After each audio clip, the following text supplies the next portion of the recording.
할렐루야. 예, 오늘 수요일 아침 오신 여러분을 환영합니다. 우리 인사 한번 나누겠습니다. 잘 오셨습니다. 은혜 받으십시다. 예, 예. 어제 시편 20편 말씀이 제왕시였잖아요. 이렇게 하나님이 왕으로서 나타나실 것을 이렇게 간구하는 그런 제왕시인데, 오늘 시편 21편 말씀도 또 시적인 분류에 속하면 제왕시에 속하게 됩니다. 근데 오늘 내용 보면 다윗의 시라고 표현이 되어 있는데, 나타나는 형식들을 한번 보시면 여호와여, 왕이 주의 힘으로 말미암아 기뻐하고 또 주의 구원으로 말미암아 크게 즐거워하리이다. 그러니까 왕이 등극하기를 원하는데, 사실은 이렇게 시대적인 역사적인 배경은 오늘 수요 예배 때 우리 함께 또 나눌 내용이기도 한데요. 다윗 왕이 출정하잖아요. 전쟁 가운데 왕이 역할이 있어야 되잖아요. 왜냐하면 계속해서 세상은 빼앗으려고 하고 침략하려고 하니까, 그래서 대표를 뽑아서 왕을 또 세워두고 왕의 리더십과 권세를 통해서 전쟁에 나아가서 암몬의 연합군들을, 아람과 암몬의 연합군들을 전쟁하고 거기서 싸움을 통해서 또 이기고 돌아오게 되는데, 그러한 내용을 두고 오늘 형식은 다윗의 시지만 하나님 왕이 주의 힘으로 말미암아 기뻐하고 구원을 얻었습니다. 이 말은 다윗의 입으로 좀 말하기 곤란하잖아요. 그러니까 어떻게 보면 제사장이나 선지자들 중에서 시적인 하나의 특별한 어떤 감각을 가진 분들이 먼저 하나님 왕이 하나님의 도우심을 통해서 이렇게 기뻐하고 또 성전하였습니다. 그의 머리에 금면류관을 얻게 되었습니다 라고 대신해서 누군가가 선창하고, 또 하나님의 은혜를 통해서 다윗 왕이 그 성전하게 된 것을 이렇게 찬양하는 그런 내용들이라고 이렇게 볼 수가 있습니다. 그런 형식을 띠게 되는데요. 오늘 우리가 찬송가 86장을 불렀지 않습니까? 그래서 찬송가, 새벽에 부르는 찬송가는 말씀과 관련 있는 내용들을 또 이렇게 부르면서 말씀을 받기에 가장 적합한 상태로 온도도 맞추고 우리의 여러 가지 상황들을 찬송에 맞추고, 또 말씀을 읽으면 싹 들어오고 또 붙고, 또 그렇게 하면서 성도가 매일의 예배를 통해서 견고해지는 그러한 형식을 또 가지게 되는데요. 오늘 내용 보면 하나님께서 다윗 왕에게 힘을 주어서 또 승리하게 해주신 데에 대해서 백성들이 즐겁게 불렀던 그런 노래라고 볼 수가 있습니다. 여러분, 하나님은 우리의 왕이시죠, 맞죠? 하나님만이 우리의 왕이시잖아요. 근데 우리가 곰곰이 한번 생각해 보는 겁니다. 하나님이 우리의 왕이시고 또 예수님께서 우리의 왕이시고, 오늘 시편의 내용을 보면 다윗이 또 우리의 왕으로 또 되어 있잖아요. 하나님이 왕이시고 또 글을 읽다 보면 다윗이 왕이고 백성들이 또 제왕시 찬송을 부르는데, 우리도 또 왕이지 않습니까? 세상이 말하는 왕하고 다른 의미로. 왜냐하면 하나님은 우리의 아버지시지 않습니까? 왕이기도 하시고 하나님 우리의 아버지여라고 부르기도 하잖아요. 하나님은 우리의 아버지면 우리도 성장하지 않습니까? 우리는 자녀가 되는데, 자녀로서 아버지의 뜻을 품고 아버지를 따라가고 다양하게 말을 붙일 수 있죠. 예수님을 따라가다 보면, 예수님을 믿고 따라가다 보면 우리도 자녀된 우리도 아버지의 은혜를 입게 되어서 성장을 하여서, 그래서 나중에 보면요, 계시록 말씀 가운데 보면 우리도 하나님은 궁극적으로 왕이시고 나중에는 벌을 또 심판하게 되는 일들 가운데 하나님이 자녀들을 함께 안추어서 심판하시는 그런 역사들을 또 보게 됩니다. 이게 우리랑 막 안 와닿을 수 있어요. 그런데 우리 인생의 여정 가운데 깊은 고뇌들이 많잖아요. 갈등이 있고 고뇌도 있고. 여러분, 하루하루 살아가면서 밥 세 끼를 먹는데 아무런 일이 없습니까? 남들이 보기에는 아무런 일이 없는 것 같지만 우리는 생각하고 또 고민하고 또 염려하고 또 갈등하지 않습니까? 그런 상황 가운데서도 우리의 마음을 또 다잡잖아요. 무엇으로 다잡습니까? 말씀밖에 없지 않나요? 한번 해보셨지 않습니까? 다른 것으로 여러분 마음이 다잡아지십니까? 안 되지 않습니까? 또 말씀으로 계속 마음을 다잡고 또 다잡고 또 계속 깊게 들어가다 보면 길게 빠지지 않습니까? 그렇게 앞으로 그렇게 되겠지. 그리고 가장 가까이 있는 사람들 관계 속에서 따뜻하게 해야 되겠다. 오늘 어제 그 마음 또 생각이 났어요. 오늘 이 새벽에 나오시는 분들, 너무 귀하다. 그냥 인사치레로 하는 것이 아니라 진짜 마음을 담고 생각하고 때로는 아파하고 힘들겠지. 또 아파하고 어떻게 하면 또 위로할 수 있을까?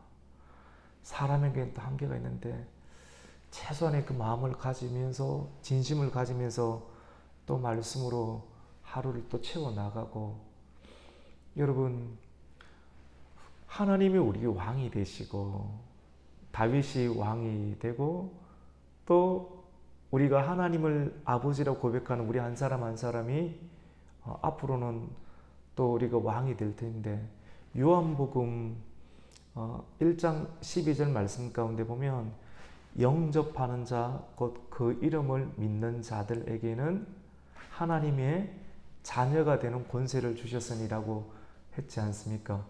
그러니까 하나님을 영접하는 거예요. 어디에요? 우리 마음에. 하나님을 마음은 가장 소중한 곳이지 않습니까? 우리 마음 안에 아픔도 있고 슬픔도 있고 좋은 것도 있는데 가장 소중한 기억들이 마음 안에 두게 되는데 이 마음에 누구를 영접해요? 왕이신 하나님. 그리고 우리 예수 그리스도를 마음 가운데 영접하게 되면 마음에 예수님이 있으니까 우리는 예수님을 따라가게 되잖아요. 그래서 궁극적으로 하나님이 왕이신데 왕의 은혜, 왕의 자리, 왕의 은총을 우리가 또 누리게 된대요. 오늘 말씀 가운데는 그러면 상속권이 있는 에어컨을 끌까요? 괜찮습니까? 상속권이 있는 우리 한 사람 한 사람이 왕의 은총을 또 누리게 되는데 베드로 전서 말씀 가운데는 우리로 더불어 왕 같은 뭐라고 합니까? 제사장. 이렇게 왕처럼 제사 예배 드리는 사람. 그 진짜 왕의 신분과 왕의 품격을 가지고 있는 사람은 세상의 여러 가지 고통과 짐들 속에서 예배 드리면서 그 슬픔을 짓누르고 마음을 다잡아가는 사람들이 정말 품격이 있는 사람이다 라고 이렇게 볼 수 있죠. 요한계시록 말씀 가운데서도 뭐라고 말씀을 합니까? 이 그리스도와 더불어 왕노릇한다라고 이렇게 말씀을 하잖아요. 그래서 제가 이렇게까지 말씀을 계속 이어가는 게 뭐냐면 오늘 시편의 말씀 속에서 우리가 또 오늘 힘을 얻고 가야 되잖아요. 무미건조하지 않고 날마다 의미를 발견해내지 않으면 한 발 한 발을 떼야 되는데 사실 그렇지 않습니까? 한 발 한 발을 떼야 되는데 그냥 형식적으로 살 수 있나요? 안 될 것 같더라고요. 하루도 그냥 막 살 수가 없고 하루도 실패할 수가 없더라고요. 매 순간을 정말 갈수록 그렇게 느끼는 것 같아요. 실패하지 않고 또 잘못 발을 디디지 않고 제대로 한 걸음 한 걸음을 뛰어서 흔들리지 않는 그런 인생을 살기 위해서 어떻게 해야 되는가? 하나님께서 우리에게 상속권을 주시는데 오늘 말씀 가운데 보면 그러면 이 말을 조금 우리가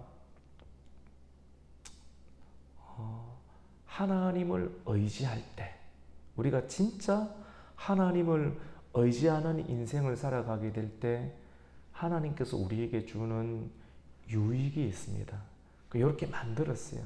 시편을 이렇게 하나님께서 우리에게 주시는 그런 유익, 그런 세 가지를 또 붙잡고 우리가 또 기도하고 하루를 생각하는 거예요. 초점을 맞추어서. 그러니까 오늘 하루를 또 보낼 수가 있는 겁니다. 저녁 시간들까지. 오늘 그 첫 번째 내용이 어떤 거냐면 상속권이 있는 그런 성도들에게 주시는 유익, 그러니까 하나님만을 의지하는 성도들에게 주시는 하나님의 특별한 은총은 무엇이 있는가? 오늘 첫 번째 말씀 가운데 하나님께서 마음에 소원을 들어주신다라고 말씀을 합니다. 우리 2절 말씀을 함께 읽겠습니다. 시작.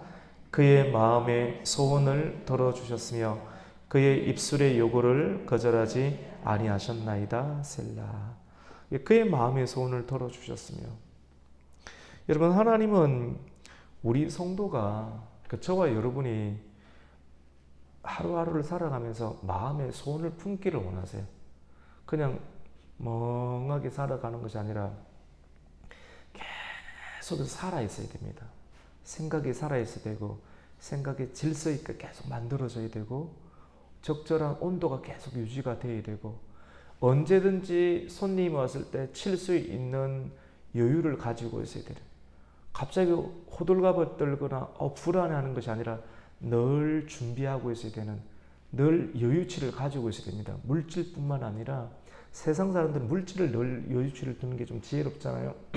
물론 그것도 하셔야 됩니다. 근데 마음의 여유를 늘 이렇게 준비해서 어떤 상황이 펼쳐지더라도 그곳으로 대체해낼 수 있는 그 마음의 소원을 품고 있어야 됩니다. 하나님께서는 우리가 소원을 품고 그 소원의 궁극적인 것이 무엇일까요? 성경은 구원이다. 하나님의 건져주심이다. 환란이 참 많은데 요동하는 세계들 속에서 하나님이 건져주시는 은혜, 하나님께서 함께 나타나 주시는 은혜를 늘 사모하는 소원을 가지고 계시고, 또 하나님이 주시는 그런 복, 하나님 아버지께서 주시는 그런 복을 소원하기를 또 원하고 계십니다. 빌립보서 2장 13절 말씀 가운데 여러분 아시죠? 읽어드릴게요. 너희 안에 행하시는 이는 하나님이시니, 너희 안에 행하시는 이는 하나님이시니 자기의 기쁘신 뜻을 위하여 너희에게 소원을 두고 행하게 하신다라고 말씀을 합니다. 그러니까 이 말이 뭐냐면, 우리가 소원을 품는 이유는 환란이 있잖아요. 맞죠?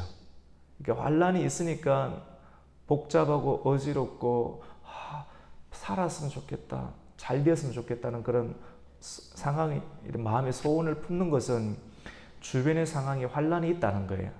늘 이렇게 불편함이 존재한다는 건데, 근데 이런 상황이 너희에게 행하시는 이가, 소원을 베푸시는 이가 하나님이시다 말은 이런 상황을 하나님이 주셨다라고, 허락을 하셨다는 거예요. 시편적인 언어로 쓴다라고 하면 우리 주변에 악인이 배치되어 있고 불편함이 있는 그런 상황을 하나님이 허락을 해 두셔서 하나님께 택함을 받은 사람들이 마음에 하나님이 건져주셨으면 좋겠다. 조금 더 우리가 지혜가 있으니까 지적인 언어로 깊게 들어가면 하나님의 구원 계획을 궁극적으로 소원하길, 처음에는 돈으로 원하는데 돈 가지고 이 일들을 막아내지 못하니까 궁극적으로 우리의 변화된 심령의 소원은 하나님의 구원 계획을 소원하는 단계로 우리의 마음이 업그레이드가 됩니다. 그래서 하나님께서 주시는 구원과 복, 오늘 말씀 가운데 보면 계속해서 그런 구원과 복을 말씀을 하고 있죠. 우리 1절도 한번 읽어보실까요? 같이 1절 한번 읽어볼게요. 여호와여, 왕이 주의 힘으로 말미암아 기뻐하며 주의 구원으로 말미암아 크게 즐거워하리이다. 또 3절도 한번 읽어볼까요? 같이 읽습니다. 주의 아름다운 복으로 그를 영접하시고 순금관을 그의 머리에. 그러니까 1절에도 구원이 나오고 3절에도 뭡니까? 복이 나오죠. 또 계속 나와요. 5절에도 구원이 나오고 6절에도 복이 나오고, 그 하나님께서 주시는 구원, 복, 이걸 소원하라고 하는 거예요. 하나님의 자녀는 하나님이 행하실 일들을 보고 기뻐하는데, 그 하나님이 행하신 일들이 우리로 하여금 소원을 가지고 일을 행할 수 있도록 하신다. 그럼 이 말씀을 통해서 여러분이 점검해야 될 것은 무엇이냐면, 여러분에게 지금 소원이 있습니까? 소원을 가져야 된다는 거죠. 어떤 소원을 가지고 있습니까? 소원이 없으면 이 말씀이 무미건조하게 여겨지는 거예요. 전혀 내 말씀이 안 되는 거예요. 내 말씀이 안 되면 힘을 못 내는 겁니다. 지속적이지 못하게 또 떨어지게 돼요. 마음도 떨어지게 되고, 마음이 떨어지면 또 판단하게 되고 비판하게 되고 교만하게 되는 것이죠. 이것이 우리를 얼마나 불편하게 만듭니까? 맞죠? 나 자신도 망가뜨리고 남에게도 불편함을 주게 되는. 그래서 계속해서 하나님의 마음의 소원을 유지를 해야 되는데 그것이 구원 계획 속에 우리가 놓여져야 되죠. 우리가 두 번째로 이렇게 보면 하나님을 의지하는 사람에게 하나님께서 무엇을 주시는가? 같이 한번 해볼까요? 하나님이 기쁨을 주십니다. 네. 여러분은 잘 웃으십니까? 좀 어떠신 편이신가요? 저는 이전에는 자주 웃지는 않았던 것 같아요. 경상도 사나이들 가죽 잠바 입고 짝다리 짚고 딱 서 있는 그게 멋이라고 생각하지 않습니까? 근데 예수님을 알아가면서 많이 바뀌는 것 같아요. 계속해서 바뀌는 것 같아요. 우리의 걸음걸이, 우리의 말투, 또 말의 기승전결, 이거 알아가는 게 끝이 없는 것 같아요. 점점점 완전해지고 흠이 없게 계속 만들어내는. 재밌어요. 그래서 참 재밌고 하나님을 알아가는 일들이 좀 기쁨이 있는 것. 이전에 기쁨을 누리는 그런 단계들에서 그런 기쁨들을 조금씩 이렇게 배제하고 하나님께서 주실 수 있는 그런 기쁨들, 안정감이 있는 기쁨들로 점점점 삶을 변화시키고 그 속에서 기쁨을 얻게 되니까 사람이 좀 견고해지는 것 같고 좀 기특한 것 같고 마음에 좀 계속 기쁨이 나오는 것 같아요. 이런 기쁨들은 우리에게 참으로 중요한 기쁨이라고 볼 수가 있습니다. 하나님이 그 왕 같은 제사장 다윗이 왕이고 또 궁극적으로는 다윗의 자손으로 오시는 예수 그리스도께서 앞으로 왕으로 오실 것이거든요. 그 임재 마지막 종말적인 상황 가운데 백마를 타고 오시는, 머리에 금면류관을 쓰시고 오시는 예수 그리스도. 오늘 시편 말씀 가운데는 시편의 실질적인 역사적 배경은 사무엘하 12장 30절에 있는 것처럼 다윗이 이스라엘 나라의 대표로서 암몬과 아람군을 정벌하고 그 나라 가운데 금 한 달란트, 순금 한 달란트 되는 그 금관이 그 나라에 있었거든요. 다윗이 그것을 자기 머리에 씁니다. 쓰고 오는 장면들. 오늘 저녁에 또 하필이면 오늘 사무엘의 말씀하고 또 연관이 되는데요. 자기 쓰는. 그래서 시적 상황이 그리스도께서 금면류관을 쓰게 되는 그 상황들이 자기는 자기 머리 그냥 덮어 썼지만은도 궁극적으로 다윗의 자손으로 오시고 메시아로 등극하실 그리스도께서 마귀와 적그리스도와 거짓 선지자와 음료와 바벨론의 세력을 완전히 징벌하고 만유의 왕이 되셔서 이 땅 가운데 임하실 제왕시, 참으로 오실 그 제왕시를 백성들이 이걸 다 알고 있을 거예요. 그러니까 예언적 찬송 가운데는 성령의 기름 부심이 있어서 자기가 보는 작은 영역들 가운데 성령의 기름을 붙여주니까 불이 타는 거거든요. 그 불타는 영역으로 찬송을 하고 예언적 고백을 하게 되는 내용들이 시편에 쓰여져 있어요. 그래서 우리가 하는 말과 행위들이 다 보지 못하는데 하나님의 은총 또 성령의 기름 부으심 속에서 말씀을 전하고 할 때 우리가 깨달은 작은 영역들이 성령께서 마치 이런 거예요.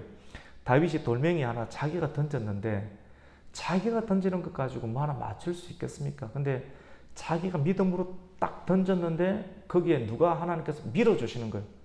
하나님의 전능하신 손이 밀어주시니까 골리앗이 어떻게 됩니까? 쓰러지고 두려움이 사라지고 백성들이 일어나게 되는 역사. 그러니까 내가 말씀을 전하고 뭔가를 하였지만도 하나님이 함께 해주시고 밀어주시니까 그것이 먼 미래에 있을 영적인 상황 속에서 백성들의 심령을 강탈하게 되니까 우리 눈에 안 보이는 어둠의 권세, 답답함들이 터져나가게 되고 사라지게 되는 그런 역사들이 성경 가운데는 묻어 있다라고 하는 겁니다. 그래서 진리의 성령님이 오시면 우리가 한 말씀 한 말씀 한 올 한 올 이런 부분들을 끊임없이 판단하고 싶은 우리 영역들 속에서 끊임없이 이 주도권을 주님께 드리는 이게 한꺼번에는 안 되는 것 같아요. 절대로 뭐 기름 부음 받았다고 한꺼번에 되는 것이 아니라 날마다의 자기 깨어짐, 어제도 우리 함께 나누었던 것처럼 소제로 드리는 그런 예배, 번제로 드리는 예배들 속에서 계속해서 드리며 나아갈 때 어느 정도의 단계 가운데 들어서게 되는 것 같아요. 근데 그렇게 되었을 때 그럼 참 좋겠지라고 생각을 하는데, 정말로 하나님께서 지도자로 세우고 많은 것을 알게 하고 어떤 특권과 권세를 누릴 수 있는 위치 가운데에서 많은 것을 보게 되니까 아픈 것 같아요. 남의 아픔을 나의 아픔으로 계속 생각하고, 그러니까 시간들 24시간 상황들을 계속해서 중보할 수 있고 또 채울 수 있는 그런 단계들로 하나님께서 몰고 가신다, 함께 하게 하신다 라고 하는 그런 마음들을 우리가 공유하게 됩니다. 여러분 많이 기뻐하십시오. 이렇게 슬픔 속에서도 그것을 전환시켜서 기뻐할 수 있는 단계로 우리를 계속해서 바꾸어 나가는 그런 노력들이 중요합니다. 세상이 빼앗길 수 없는 기쁨을 우리는 누려야 되거든요. 그래서 내게 미소가 없다면 거울을 자주 보세요. 이렇게. 저도 목욕실에 거울 앞에 놔둬놓고 내가 인상을 쓰고 있는가, 슬퍼하고 있는가, 아니면 웃지 못하고 있는가 늘 점검하면서 마음을 바꾸고, 왜냐하면 그런 상황이 있을 때는 뭔가의 생각이 사로잡혀 있는 거거든요. 그 생각은 좋지 못한 생각이니까 떨쳐내는 거, 계속 험들을 떨쳐내는 작업들. 그래서 거울을 계속 봐야 됩니다. 육신의 거울도 보시고 말씀의 거울도 계속해서 보시면서 우리의 내면을 계속해서 만들어가는 그런 노력들이 참 필요하겠죠. 세 번째인데요, 마지막으로 세 번째는 하나님의 성도들에게 또 하나님을 의지하는 자들 가운데 주시는 세 번째의 그런 유익, 그런 특징은 어떤 것인가 하면 흔들리지 않게 한다는 겁니다. 우리 7절 말씀을 함께 읽겠습니다. 7절입니다. 시작. 왕이 여호와를 의지하오니 지존하신 이의 인자함으로 흔들리지 아니하리이다. 아멘. 여러분, 우리 흔들리지 말아야 되겠죠, 맞죠? 흔들리면 넘어섭니다. 흔들리면 교만합니다. 흔들리면 주저앉습니다. 흔들리면 비판합니다. 흔들리면 원망합니다. 흔들리면 이전의 성경적인 용어로서는 옛 본성으로 돌아갑니다. 계속 다람쥐 책밖에 도는 인생.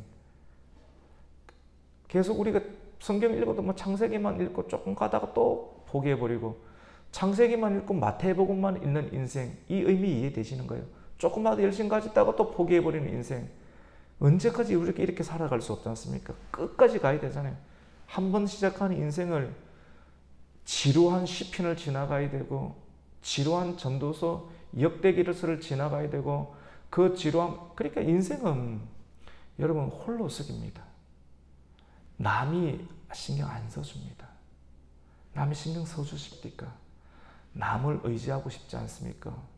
근데 진짜 하나님만을 의지를 하는 사람은 흔들리지 않는다는 것은 시선과 마음을 사람에게 주지 마십시오. 우리 주고 싶지 않습니까? 빨리 그렇게 사람들하고 친해지고 싶고, 근데 친해진 만큼 내가 빨리 또 실망하게 되는 그런 과오를 계속해서 범하지 않습니까? 그럼 어떻게 해야 되는가? 산에 들어가야 되는가? 그렇지는 않지 않습니까? 그래서 우리가 흔들리지 않는 인생을 살기 위해서는 하나님만을 의지해야 된다.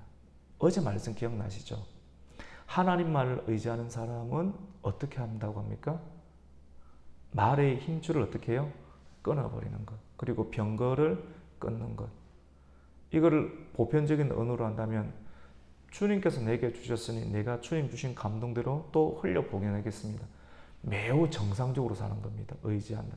그러니까 하나님을 의지해서 영성이 깊은 사람인데 특징은 이게 처음엔 저도 그런 줄 알았어요. 저도 산기도 많이 했거든요. 산에 가서 땅에서 기도가 안 돼. 그래서 강했어요. 계속 산에서 기도하고 그러니까 불이 내려오고 은사가 있고 초기 상태가 그랬습니다. 아주 강력했습니다. 근데 이렇게 되는 과정들을 주님께서 만들어 주십니다. 계속 만들어. 그래서 깊은 은사와 또 하나님의 그런 은총의 단계는 한꺼번에는 사람이 안 만들어지는데 계속 다듬어 주시더라고요. 그러니까 이 말은 뭐냐? 아픔이 많았다는 겁니다. 우리의 여정들 속에 아픔이 많지 않습니까? 그래서 하고 싶은 말이 뭐냐면 하나님을 의지하는 사람은 전인격의 삶 가운데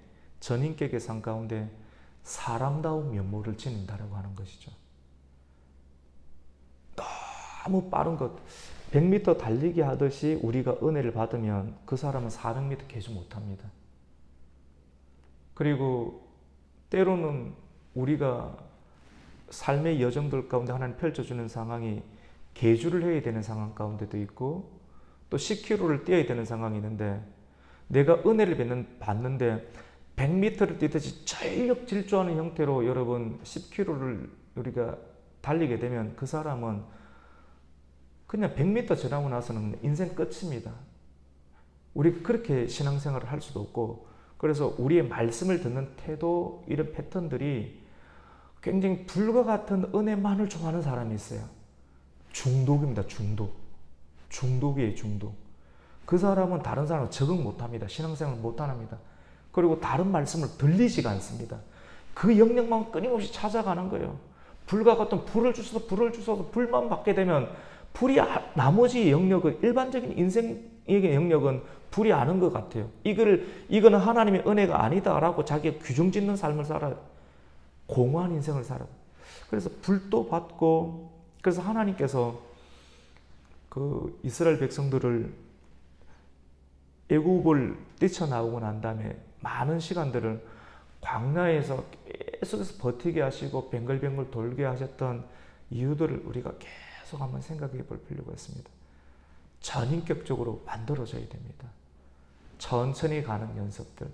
그리고 설교도 불과 같은 설교도 우리가 은혜를 받고 잠언과 같은 말씀에도 은혜도 받고 전도서와 같은 말씀, 11개에 관한 말씀도 은혜 받아서 우리의 영역이 계속해서 다양성이 있고 보편성이 있고 또 그 속에서도 하나님의 가치를 계속해서 머금고 있는 형태로 말씀을 들을 수 있는 상태로 바뀌게 되면 실질적인 일상생활들 가운데 일어나는 일들에 관해서 하나님의 은혜로 해석이 되니까 하루도 괜찮게 살아갈 수 있는 그런 은총을 누리는 것 같아요. 그래서 오늘 시편 21편 말씀을 통해서 만에 힘줄도 끊고 병거들을 의지하지 않고 그래야지 이제 흔들리지 않게 되겠죠. 여러분, 우리가 흔들리지 않는 인생을 살기 위해서는 남을 흔들지 말아야 되겠습니다. 남을 흔들지 그냥 하나님을 의지하지 말아야 돼. 그거 다 아는 내용인데 묵상이라고 하는 것은 계속 들어가는 거예요.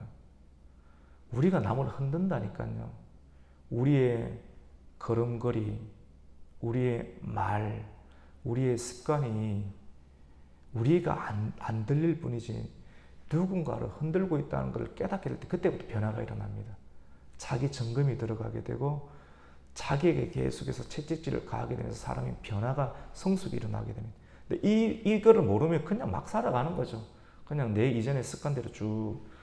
그래서 남을 흔들지 말아야 되겠다. 남을 흔들지 말아야겠다. 성경에서는 그것을 두고 이자놀이 하지 마라. 고리대금하지 마라. 시편의 말씀 가운데 고리대금과 이자놀이 요즘 이런 내용들이 굉장히 많죠. 우상숭배하지 마라. 스포츠 신문, 타로 점 보는 것 이거 다 우상숭배거든요. 점치는 행위들. 그래서 이런 영역들을 우리가 계속해서 관계를 지으면서 나는 과연 남을 흔들고 있는가? 흔들리지 않는 인생을 우리가 살기 위해서는 남도 흔들지 말아야 되겠다.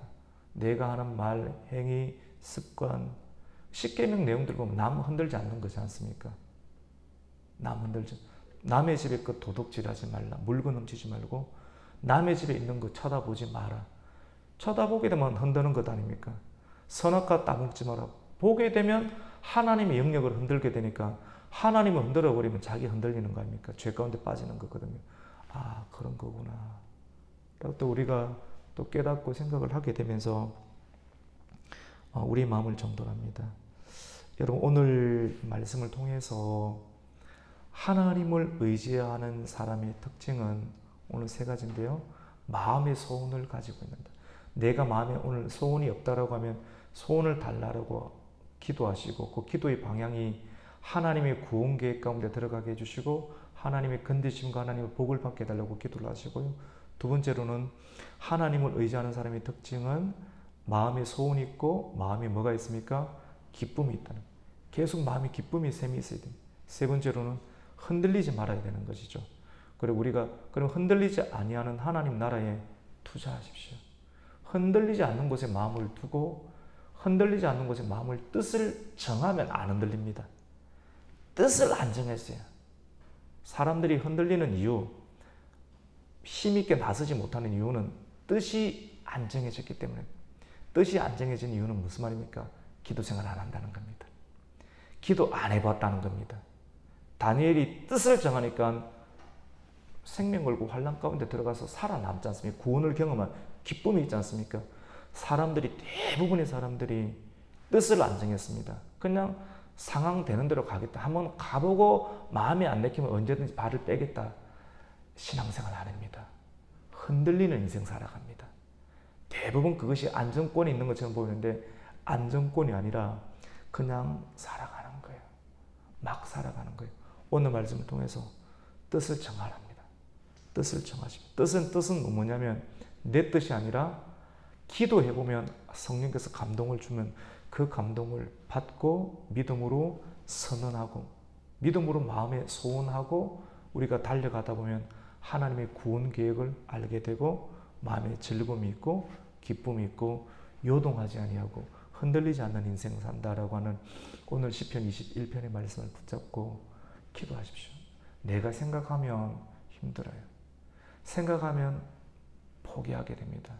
근데 진짜 기도하게 되면 하나님의 뜻이 보이게 되고 그 뜻을 붙잡으면서 빚어내는 인생을 살아가게 되겠죠. 오늘 하나님만을 의지하는 인생, 마음의 소원을 가지시고 그리고 기쁨을 계속해서 주 안에서 기쁨을 누리시고 영혼이 흔들리지 않는 가치를 붙잡고 남도 흔들지 말고 남의 것도 빼앗지 말고 남의 것 쳐다보지도 말고 내게 주신 하나님의 기업들을 물을 주고 씨앗을 심고 틀을 가꾸면서 내게 주신 하나님의 영역들을 일으킬 수 있는 우리 가곡교회 성도가 되시기를 예수님의 이름으로 축원합니다. 아멘.